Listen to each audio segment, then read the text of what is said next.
Hello, and welcome to Social Founder Stories, the podcast for everyone interested in inspirational stories about charities and social enterprises. I'm your host, Caroline Deal, and I'm the founder of two charities, the Media Trust and Together TV. I well know the joys and challenges of being a social founder. Social Founder Stories are about the amazing people who make social change happen.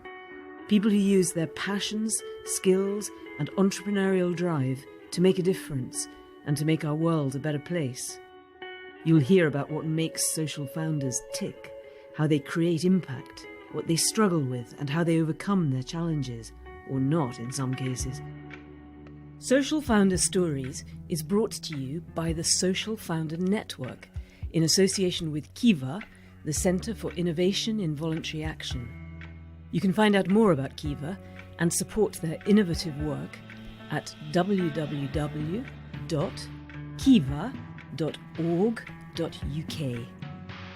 So enjoy listening to Social Founder Stories. Send us lots of feedback. We'd love to keep in touch with you.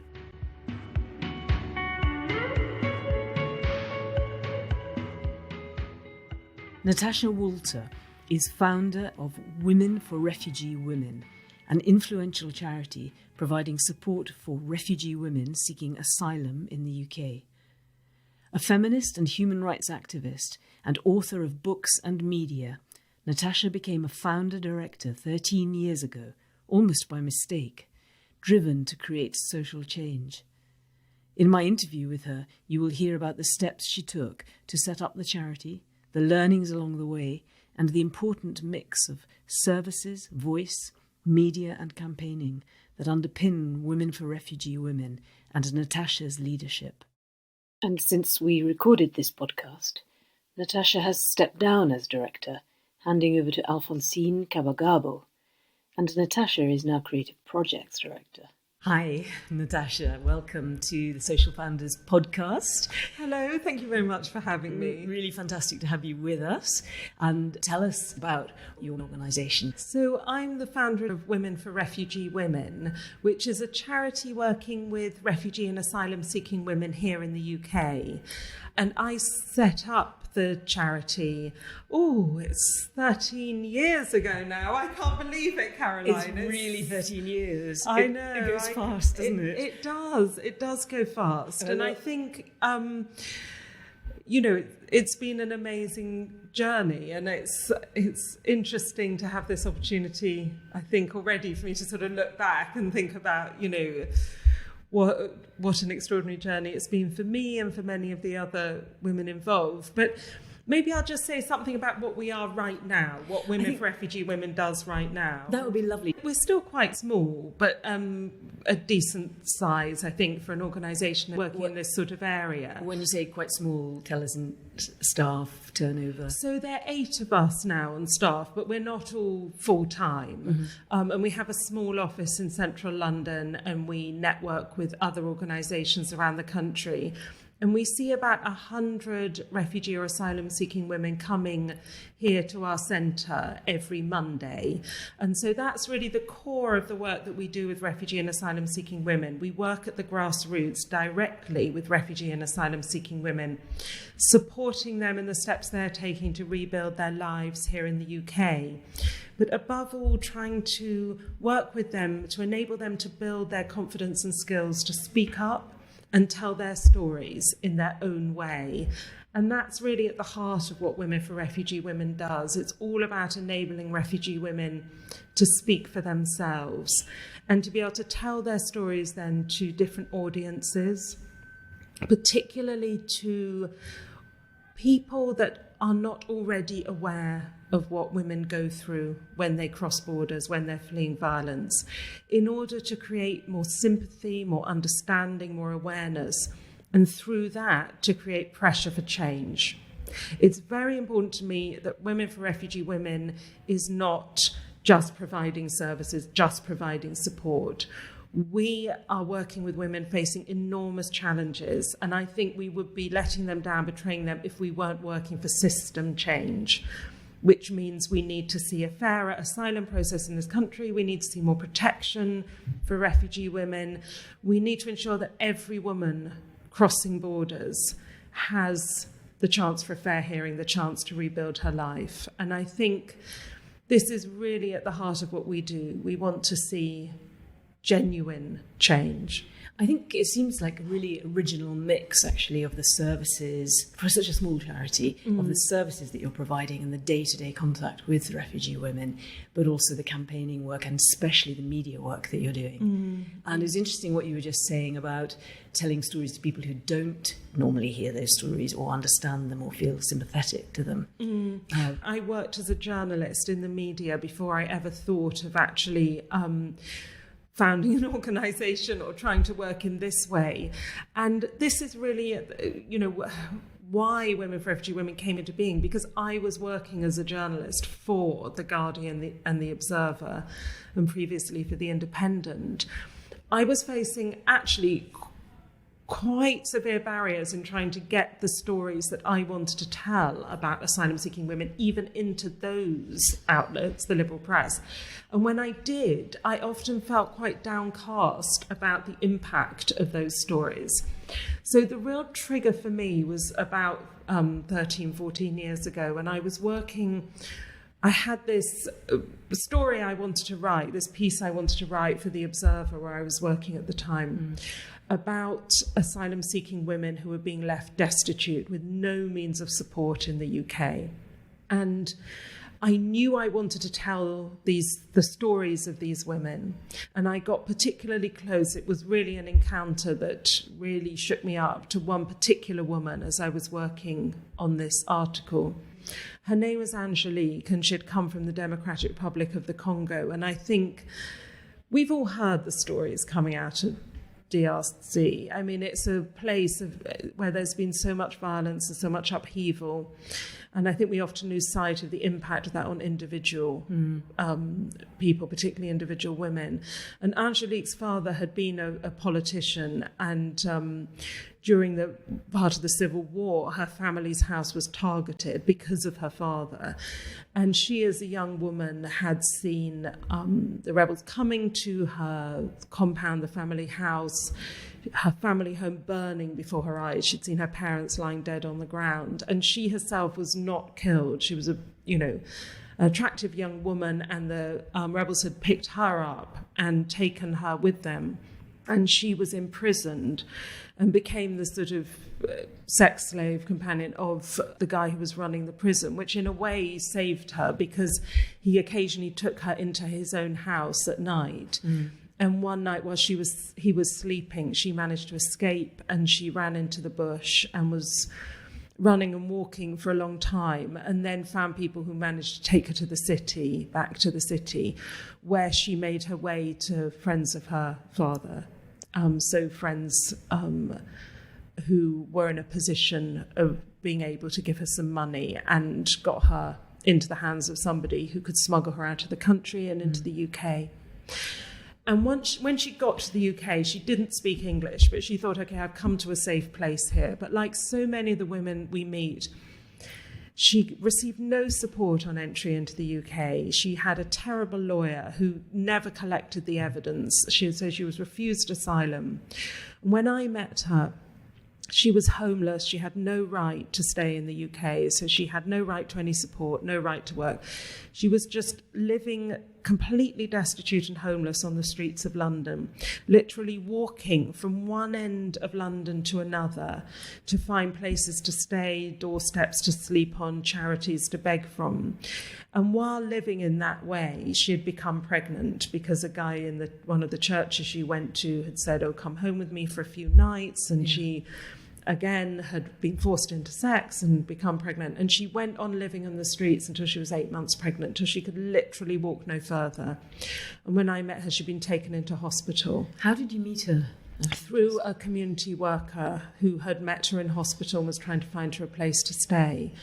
And so I interviewed her about her experiences. And this amazing community worker, Raya Feldman, who became one of our founding trustees, managed to get her a decent lawyer, and Angelique got refugee status immediately. The evidence was properly presented. It was an open and shut asylum case once the evidence was there. But I just thought, I've been a feminist writing about women's issues for many years.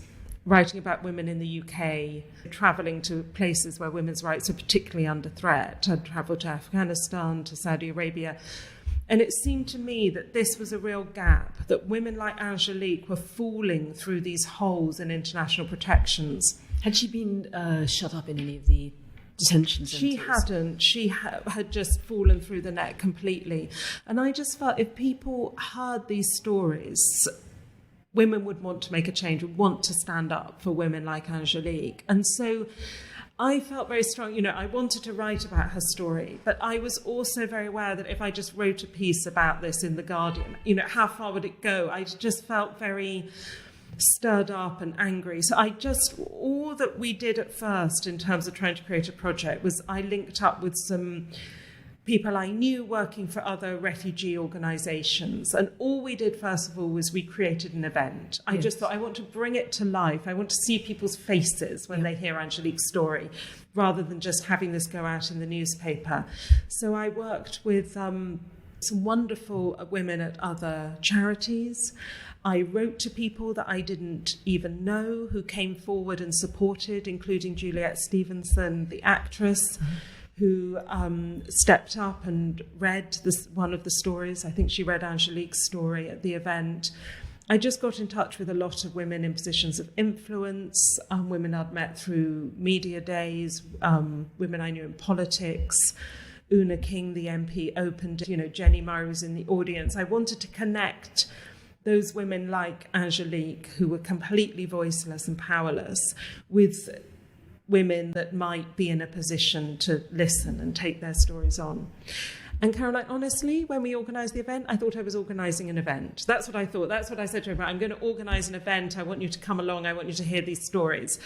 And the idea that actions, we had obviously a handout, actions you can take. It was about supporting existing charities and spreading the word about women. Yeah. I suppose, looking back, there were quite a lot of middle-class lefties in the room. But I felt, these are great women, but they're not yet speaking up for refugees. Do you know what I mean? They're speaking up for other women, for British women, or they're speaking up for women in far-flung countries. What we need to connect up is those women in far-flung countries are also here living among us and need support now. And I really want to be able to put pressure on MPs to try and push for an end to these policies of forced destitution and detention, which we'll come on to. And I honestly, hand on heart, thought this is a lot of work, but it's great. I'm really enjoying doing it, but it's a one-off. And it was in the aftermath of the event when I also joined up with quite a lot of refugee women that I was meeting, and so not just Angelique, but other women I was meeting through other organisations. There were quite a lot of, at that time, quite very politically aware women from Anglophone Africa, so from Uganda, Kenya, Zimbabwe, particularly actually from Zimbabwe and Uganda, which of course were facing particular conflicts, civil conflicts at the time, and women fleeing from those with experience of gender-based violence that weren't being listened to. And they were very keen, that spoke at this event, were sort of keen to do more to try and raise awareness. A lot of them had been refused asylum or had been waiting years for decisions. In limbo. Completely. Just in total limbo. Support. And tell me a little bit more about the other refugee charities, because as you'll know, there's so much of a feeling across our society that there are too many charities. Why set up another one? You contacted some of those refugee charities to help you with the event. Yeah. And did you find that any of them were already doing this work with women? Or did you? Clearly, you must have felt there was a gap. As I say, I worked with women from other charities to set up the initial event, and they were also my co-founder, therefore Women for Refugee Women, Sarah Cutler, was working at an existing charity, Bail for Immigration Detainees, at the time. And she worked with me to set up that event and also to set up the initial project after that. But working as a journalist, I had become extremely disillusioned with the way that the existing refugee charities approached communications. So I'm going to voice quite strong criticism. However, I think that's changed. And in the last 10 years, partly because of what we've been doing at Women for Refugee Women, but also what other individuals and organisations have done, That has really changed. But at the time, 13 years ago, it was shocking the way that refugee charities in the UK approached communications. Was it a lack of skills, or was it fear? It was fear, and it was a patronising, and I think often quite a racist attitude towards the refugees and asylum seekers they were trying to help, which was they were not prepared to give them agency or pass leadership onto them or treat them as adults, as they were always beneficiaries, they were always clients. And so they would provide sort of prepared and controlled case studies, but would not follow refugee and asylum seekers' lead in communications. And it just made it very difficult for journalists to tell honest stories and to get to the honest truth and the urgency of what was going wrong in asylum policy. And I'm sure it was done out of the best of motives, in that we want to protect these very vulnerable people.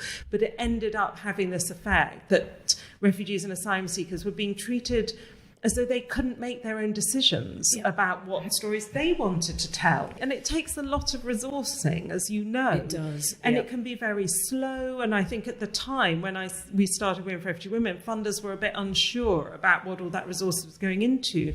But I remember in those sort of first 6 months after the event and before we set up as an organisation, I went to a round table organised by funders. And I remember one of the big refugee charities saying, oh, but we can't include refugees and asylum seekers in a lot of these conversations and this work because it's so expensive and we'd literally have to pay their expenses to come to every meeting. And I thought, so we pay their expenses to come to every meeting. And it was like a light bulb moment for me that you cannot work effectively and authentically with people who are destitute, so vulnerable, unless you're prepared to step up and say, yes, for every meeting there will be budget for people's expenses.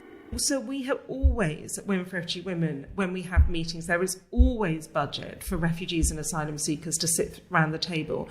And we're lucky now that I think a lot of funders have come along this journey with us and recognise the importance of this so that we can present honest budgets. And so I think it is about prioritising and about trying to find new models. I'm not saying in any of these conversations, Caroline, that we've always got it right. We've got a lot of things wrong. It's a learning journey for us at Women for Refugee Women, for me personally. For everyone. And I just feel it's important, though, that we're honest about what it takes. After the event. So I ran the event and really felt, okay, there was this hunger, there was this excitement in the room. People were saying, we're not hearing these stories. There was a lot of pickup and interest. And so I did go and talk to other refugee charities at that point and said, even before the event, I said, here I am. You might know my byline from the Guardian Observer. If not, here's some examples of my work. I do a lot with refugees, asylum seekers and women. I'm a passionate feminist. I want to do more work in this area. Can I talk to you about any work I can do with you? What can I do with you? What can I was brazen and I asked for meetings with people and went in and offered my help. Had ideas that I wanted to put to them and just got the brush off. That's crazy. Your skills and experience would be just to die for. Well, I don't know about that, but I just wanted to do what I could to help, and to say and to talk to them about ways. Why did they not take you up on that? I don't know. It's... So, anyway, but I feel coming as an outsider, there are other priorities, other work. But anyways, that's what I really wanted to do. I had this idea I'd go and alongside being a journalist, do some sort of advisory work. I wasn't asking to be paid for it. You never, at this stage, you weren't thinking, I'm going to set up a new organisation or a new charity. I had no idea of a career change. That was the furthest thing from my mind. I was very, very happy working as a journalist. I had a contract with the Guardian and Observer, and I was very happy working like that. But it took off and I felt I couldn't let it go. And we started off, the very first grant we brought in was from the Barry Cadbury Trust, who sort of took a punt, really, on this new, we were then unconstituted. So we just had a document I can't even remember actually at what stage, but we definitely weren't a registered charity at that stage. And you think you hadn't set up as a company? Or anything like that? So it was just we were project. We were just ambition. A project with an ambition. Yeah. And it was me and, as I said, this group of quite politically aware refugee women. And because I was nervous at that time of promising too much, what I suggested at that point to the refugee women was that would be two distinct groups. An asylum-seeking women's group that would meet and discuss and, think about how to get involved in campaigning. And I would help raise money for that. To changing legislation. Exactly. And then Women for Refugee Women, the name was already there from the event, where we'd work more on media work and advocacy, telling stories, connecting to the media, thinking about skills training and stuff like that. So we were thinking in that sort of trying to do it as a sort of double thing together. Then as time went on, as I say, I brought in a grant from Barrack Cadbury. It was still just me and then some volunteers. And then I think a year later, we took on a second staff member. And there were changes going on in my life as well. I got a contract to write a book. And so I took leave of absence from The Observer to write the book. So in theory, you had a bit more time, Natasha. So in theory, I had a bit more time and it started to grow and it just began to take over. And the book got written. Just tell us quickly, in case people want to order it. Yeah, so the book is Living Dolls, and it's about the return of sexism, or the resurgence of a sexism that never went away in the UK. But it was very much UK-based. So Living Dolls is about how girls in the UK struggle with the hypersexual culture around them. And it was also about the resurgence of biological determinism and how girls try and fit themselves into this sort of very feminine mould. So I was working on that, loving it, enjoying it. But that gave me the freedom as well to work. The big change in your life gave you a little bit of freedom. Yeah. And then we decided to register as a charity. Right. My co-founder at Women for Refugee Women, Sarah Cutler, moved on, and we had a wonderful chance of a fantastic chair who came on called Maggie Baxter, who was the ex-director of Womankind Worldwide. I didn't just know an Maggie had been incredible supporter, as you might know, Caroline. She loves new projects. She's one of these people that she never loses her vision, her desire for change, but she understands what it takes to embed something in a sort of genuine doing culture. You know, you're not just dreaming, but you're also doing. And so she was very grounding for us. Maggie is part of the Social Founder Network, actually, as the founder of Rosa. Yes, of course. And and she was at that time thinking very much about Rosa, because she'd just left Womankind Worldwide. And so she was talking to me about Rosa, and I was talking to her about Women for Refugee Women. And so she became our chair. So you had a tremendous support there. Huge support. Such a wonderful I don't think we could have done what we went on to do without Maggie. She enabled me to see how to stay true to this vision that I had of an organisation that would be authentically driven by the lives, the concerns, the stories of refugee and asylum-seeking women, and still able to connect into the media and into the advocacy side. And she really helped me think that through. She took time to sit down with me, work through the vision of the organisation, think about how to constitute as a charity, the kind of trustee, but all those things you have to think about. It was so wonderful having her there, and we just owe her an enormous debt, because she had done it herself.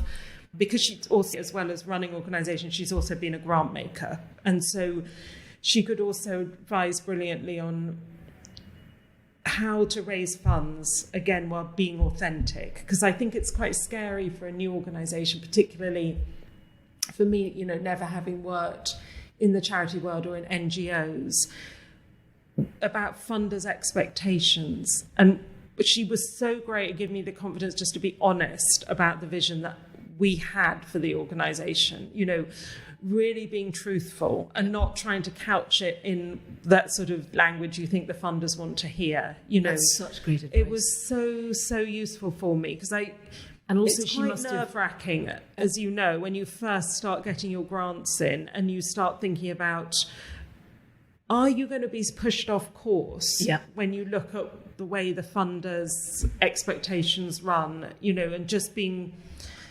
Yeah, it's all about honesty and communications. And I think maybe we'll talk a bit more about further along about that sort of slightly difficult relationship once a charity really gets going. And how you take it to the next stage. Yeah. And did Maggie also presumably must have helped you have real clarity about the gap that you were filling? Exactly. With Refugee Women. Exactly. And not having to go into another organisation and set up a project. Exactly. But to actually create a new brand and a new organisation with this very specific focus. I had this huge certainty that what we were doing, working with this intersection of feminism and the refugee experiences, was new, was different from what other organisations were doing. I'm not saying that nobody was working on women's issues in refugee charities. The Asylum A had a very successful women's project, and Deborah Singer, who ran it, was also one of our founding trustees. And that helped us to keep clear the difference between the way that we worked and the way that they worked. And was the third pillar the media? Then, so the refugee women, the feminist approach, exactly. Empowering women, giving them a voice, and then the media that you are such an expert in. I just want to ask you something about going back to Sarah, your co-founder, who left. How did that feel? Because in our founder network, people have a real mixed feeling about co-founders, and sometimes they want a co-founder and sometimes they don't, and sometimes they have a co-founder but then they fall out. Other times it's a fantastic partnership and a great support for each other. I'd say on the whole, unlike the corporate sector, the commercial startup sector, there are very few co-founders in the charity sector. Did you feel quite scared on your own? We never fell out. We were always good friends. We're good friends to this day. And Sarah went to the Refugee Council, so we were still in the same field. But I think... Did you feel nervous on your own? No, I think Sarah was just incredibly busy. She was incredibly busy in her own work and her family life. And it just didn't make sense for her to try and do it. And, in a way... because I wanted to devote more and more time to it and started to stop being a journalist and and do Women for Refugee Women, it made sense. So it was always very amicable, and it's been lovely, really, because I feel I can sometimes bounce things off her. We can talk about issues in the sector more broadly, and I think we still really see eye to eye about what's important. We never fell out in terms of values. That's so important. If we both wanted to take Women for Refugee Women forward, but with different values, I think that would have been hard and hurtful for me. But her view was, it's great, it's a great, great, great, great project, but I need to get on with the things that I'm doing, my job, my family life. So don't want to be half-hearted about this, so I'll move away. And I think that's interesting. Really great. Going back to you then, was it a sudden realization that this was going to be the next stage of your life, being director, or did it was so slow, Caroline, that even sometimes now I'm quite puzzled. People say to me, "What do you do?" And I say, "Well, I run a charity, and I still feel as though I'm both things." So it was never a decision for me, but I couldn't have done it without Maggie, as I say. I couldn't have done it without the refugee women that came into the organisation, and particularly my colleague Mark Girma, who joined 10 years ago now. It's a long time for her to be with you still. So she came in as grassroots coordinator to really develop the work we were doing with refugee and asylum-seeking women at the grassroots, because we realised we couldn't do the sort of model that we'd started with, which was that there'd be this sort of self-help group of women asylum seekers that we'd be working with, that we need to really work much harder at the grassroots to support women, often very vulnerable women, often very resilient women, often very inspiring women, often very talented women. But we really needed to put a lot more resources into the activities with refugee women, and then supporting them through pathways in order to empower them to really lead our communications work and our advocacy work. So Martu Girma, who herself has a refugee background, came into the organisation 10 years ago, has developed her role amazingly, is now the deputy director, and really we run the organisation together now. So everything we bounce off each other. Yeah. She's amazing. And I think this organisation, what Women for Refugee Women is now, the way it's so connected to the voices and lives of refugee women, is because of the work that Marchu's done with colleagues, really developing that side of our work. And so I think when I talk about myself as a founder and people go, oh, it's so wonderful what you do at Women for Refugee Women. Of course, people aren't going to voice criticism to my face, so it tends to be that, I've never heard any criticism of your organisation, Natasha. I often sort of feel like slightly embarrassed because I think it's so much in the early days. I had an amazing board of trustees, and then Marchu, when she came in, she really shaped the organisation alongside me, and I feel that was so important for the organisation. So I just really want to make it clear that it's not a sort of sole trader thing. Women for Refugee Women is sort of lots of women working together. And I think the thing that makes me happiest is when I hear colleagues saying, but this isn't the way that we do it. But shouldn't we be thinking more about this? And I think it's the organisation, it has strong values, and the women that have come in to work or volunteer or join activities have a strong sense of the values that we have as well. And, it's a great feeling. It's a real team. And your board is very mixed as well, isn't it? Got a lot of different skills and experience on the board. Absolutely. So it's that whole thing of the founder making sure that you've got very strong staff, very strong board around you is very reassuring for external funders, for even media stories as well. Yeah. And your brand is very high, though, your individual brand as well as the organisation's brand. Has that ever got in the way, or is it just purely an asset? No, I think it has got in the way. I think can be problematic that there's a white middle class, Oxbridge educated woman with a media background leading an organisation that is about the experiences of refugee and asylum seeking women. And I think that people who are leaders in this sector have to be honest about that. And that's why I think it's so important that we do share power. And that's what we do at Women for Refugee Women. And I want to do more of that because I think it of course it's an issue. It's an issue. If the organisation achieves anything, it's not because of me, it's because of the refugee women in it. So I think it's very, very important. I think it's a real challenge actually for founders, because your skills and your presence and your media knowledge and your access to connections is so powerful for the organisation that it probably wouldn't exist without that, all the skills and experience that you brought to it, as well as your passion and vision. But getting the balance right is terribly difficult.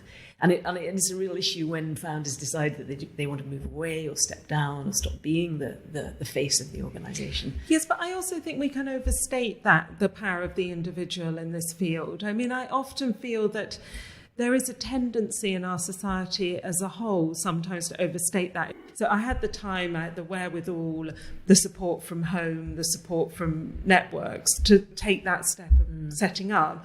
But organisations don't stay and they don't remain authentic and they don't do the work well unless the power is shared. I feel that very strongly. And I feel that more and more as time goes on, because I do think if it had all been about me, the organisation would have died long ago. Yep. It's because it's about lots of us, and because we're now working much more around a model of movement building. So not just on a single campaign, but thinking about how we as an organisation network with other organisations working at the intersection of the women's movement and the migration movement, and what we can do in order to seed more refugee women's leadership, and really build a more resilient way of working that shared. I've seen a big change in your organisation, that you seem to be working much more in partnership now, which is really great. And is that part of the vision that you have to campaign, to change legislation, to change attitudes? Yes. And also I do think, like I say, when I set up Women for Refugee Women, it was partly out of anger at, the Home Office, obviously, and I'm still angry at the Home Office for not treating women fairly and with dignity, but also anger at the rest of the sector. I sort of thought, come on, wake up, this is urgent, we have to tell these stories better. I think, as I say, there's been a lot of changes in the wider refugee sector and the wider women's sector. And in funders. And in funders. And so I think working collaboratively is it just happens much more now for us. There are a lot more organisations around that share our values and we share theirs. And that's about the journey we've been on, as well as the journey that others have been on. We've learned a lot, they've learned a lot. Things have changed, you know. How do you juggle your own time? You're trying to directly support 100 women a week, you say, are coming in. You're trying to campaign, you're trying to get voice into, presumably as widely as possible in the media, as we talked about earlier. How do you personally manage your time? You have a child, 2 children? I have 2 children. Yeah. I think these are 2 different things. So one is, how do I manage the time of the organisation? And one thing that I've realised, and for anyone who's thinking of setting up or has set up an organisation, I'd say this very strongly. One thing I've realised is that as an organisation grows, a lot of the decisions you're taking is not what to do, but what not to do. That it's very, very important not to be pulled off course all the time. And I have quite a sort of... I like to tell a strong story for the organisation, and I do that through, you know, things like talking to you, but also reporting to funders, the annual report, but also when we're planning our strategy. We need a strong story, you know, we need to kind of know what the story is we're telling, and our theory of change, you know.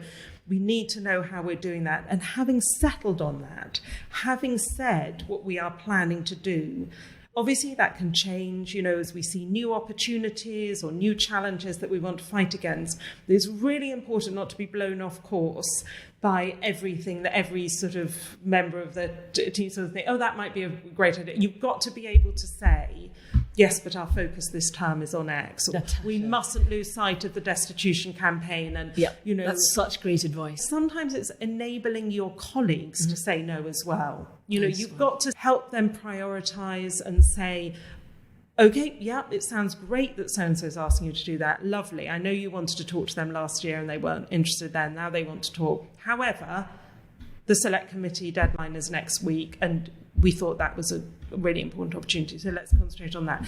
And just sort of enabling those decisions. It sounds kind of boring that in a way you're sort of... process in a way. You know, in a way it's process, but it's also, I feel that I can be that for my colleagues. I can see the wood and they're often moving through the trees. So you know what I mean? It's very important to me to do that story. So we do it quite a lot in staff meetings. We sort of sit down and say, okay, so what are we working on, and what, you know, and what are we aiming for here, sort of sharing where we're going in the different campaigns or activities. So that's vital, and that's how we manage the time as an organisation, with quite a lot of internal discussion, and me being the person that will kind of keep really reflecting that story back to people. Really helpful advice. And presumably helps you also as a founder look back to those original purposes of why you set up the organisation, and how far ahead you might be thinking as well. How far ahead do you think, out of interest? About 3 years, 3 to 5 years. And I would say that's probably one reason as well, because I like sort of holding that story, that I've kept up as director a lot of the fundraising. So I do quite a lot of the discussions with funders, reporting to funders, or, you know, speaking at fundraising things. It's not because I love talking about money, I hate it, but it's because I think it sort of keeps us, it's like practicing, you know, making sure that we're all joined together on what it is we're doing. In terms of my personal time, it's difficult. I mean, I think I've become better at ensuring that it doesn't spill into every hour of my life. I've had to become better at it. At times, obviously, it has, particularly in the early days. Particularly when we were starting to campaign around detention. I got very sucked into that, very personally involved with a lot of the women we were working with, personally involved in a lot of the media work and the storytelling. It was just it was, you know, so all-encompassing for me, and I lived, I slept, I breathed it all the time. I remember those days. I think it's a common thing for most founders, and it can be very damaging. Because you can't have the perspective, and you can't sit back from it.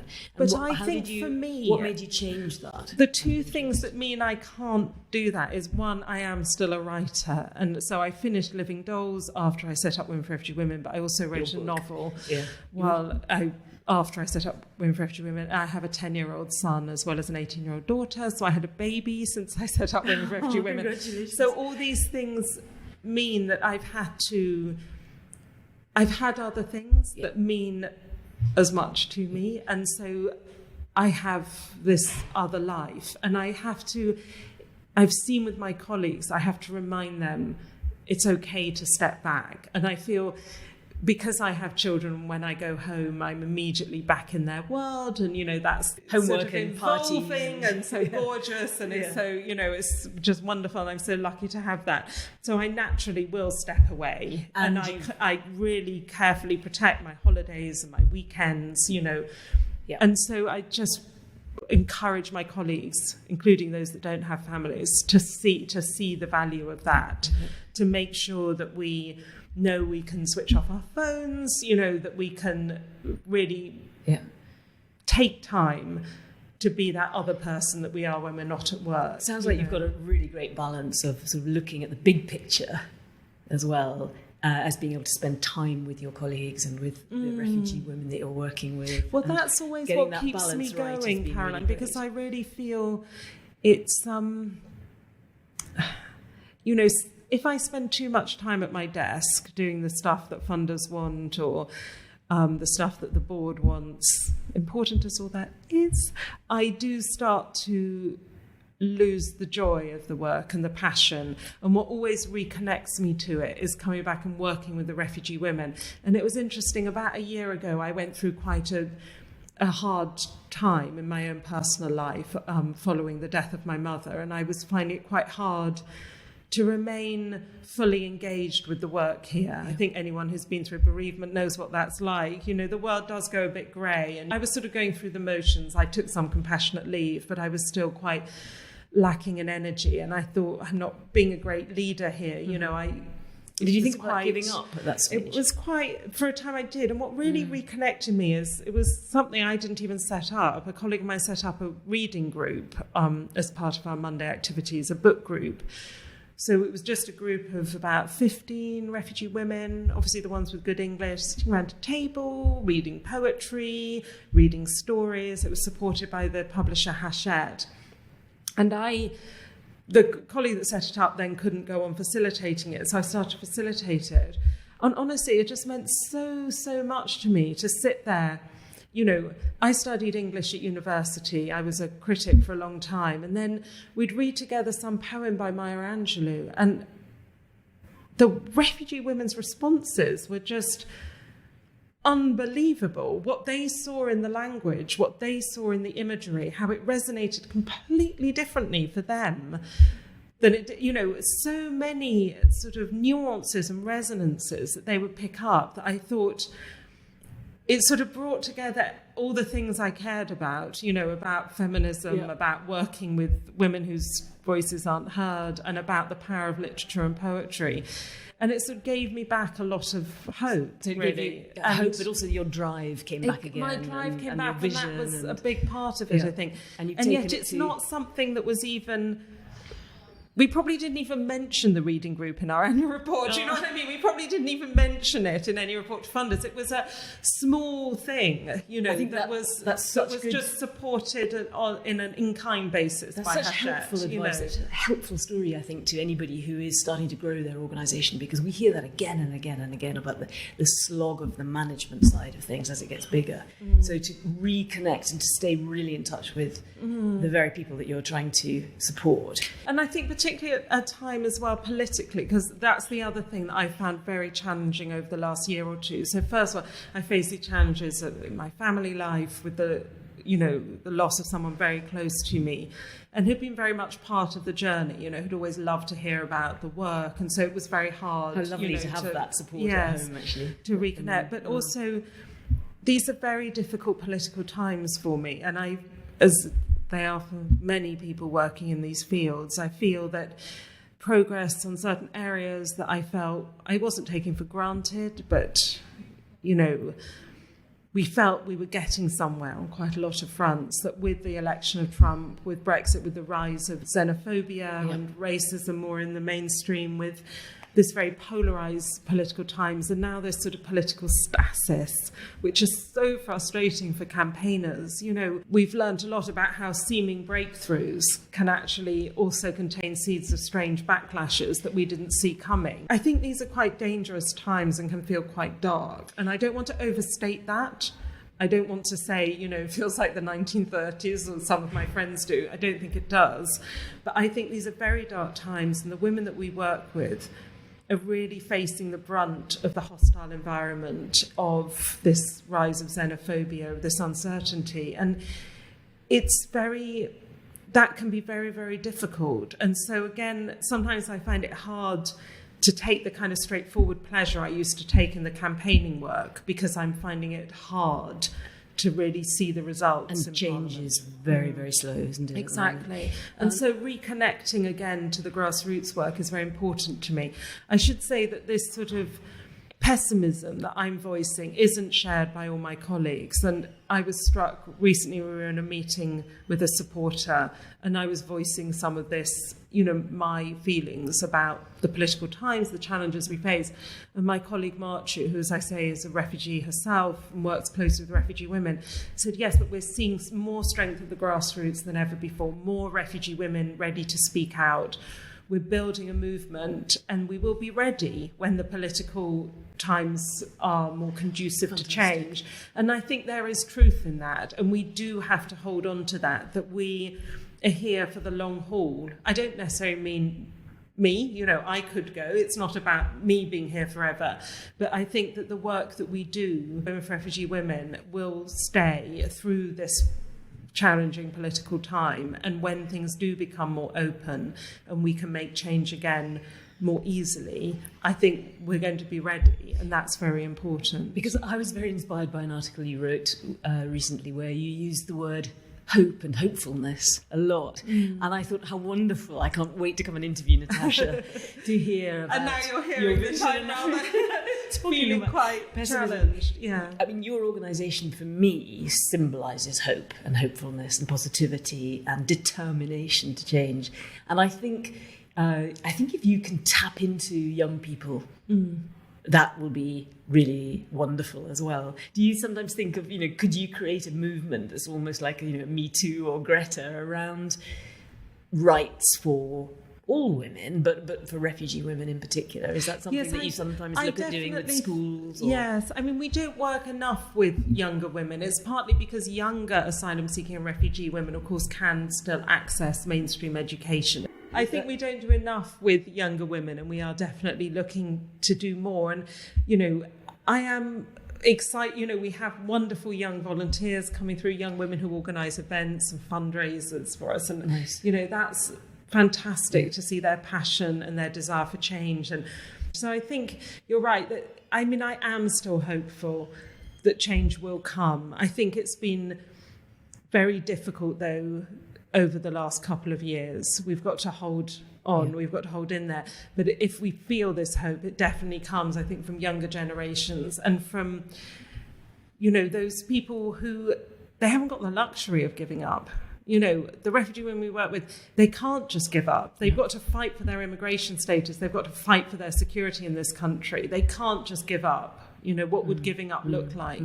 If you had one wish, is it a legal change? Is it an attitude change? What if you had the magic wand to wave in 2 years, 3 years, 2 months? I'd love people to be able to see beyond labels and stop seeing the refugee women as refugees, asylum seekers, migrants, and see them as women in their full humanity. I just feel that so often we tell stories that people aren't prepared to listen to still because they put labels on people. So it's a whole change of attitude that I'd like to see. So the media work stays forever really, really important for you. Absolutely. And do you have a sense of how long you're going to continue doing this? Or? I don't at the moment, no. I mean, like I say, I didn't come into it with a plan to be here and this organisation. The need is more and more important. So well, we hope you'll stay a really long time, Natasha. Thank you so much. It's been such a privilege to share the story. Is there anything else that that we haven't talked about? There must be so much. I know I'd love to ask you more questions. There's so much I'd love to talk about in terms of the issues that we work on and the work that we do. But